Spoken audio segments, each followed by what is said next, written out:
walay uban sa atong kaisunan.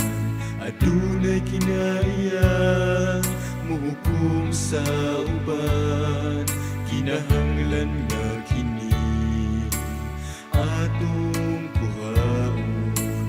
Kay ang Dios wala makauyon. Ayaw buhata sa imong isig katawo, aron kini dili mahitabo kanimo ug tan-awa. Ang imong kaugalingon una kang hukom sa imong igsuon. Kuhaan na karon sa imong kaugalingon ang kinaiya pagkamaghukom. Kay ang Diyos wala nagmalipayon sa gibuhat mo karon igsuon. Bisan pa sa templo sa atong Ginoo, adunay paglipak sa atong isig katawo.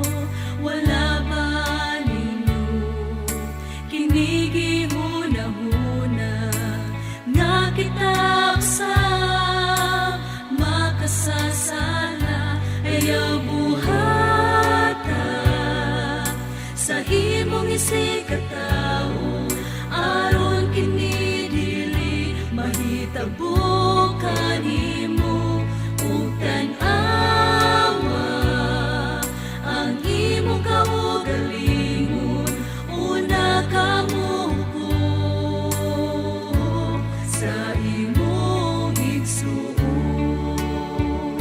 Kuhaan na karon sa imong kaugalingon ang kinaiya pagkamaghukom.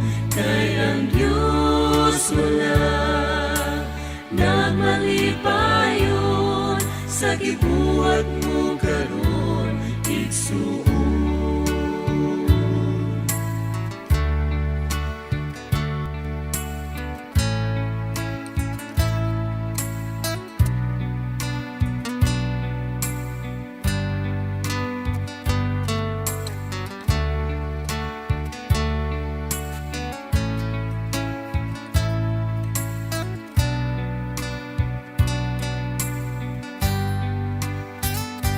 Ayaw buhata sa imong isig katawo, aron kini dili mahitabo kanimo ug tan-awa. Ang imong kaugalingon una kang hukom sa imong igsuon.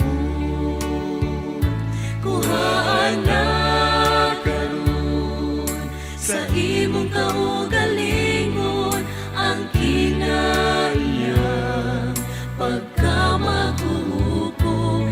Kay ang Diyos wala nagmalipayon sa gibuhat mo karon igsuon.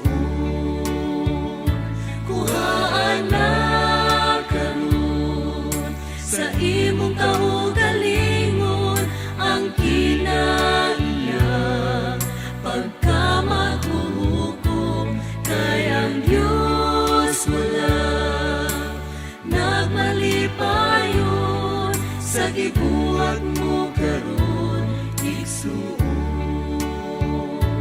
Kay ang Diyos wala nagmalipayon sa gibuhat mo karon igsuon. Sa gibuhat mo karon igsuon.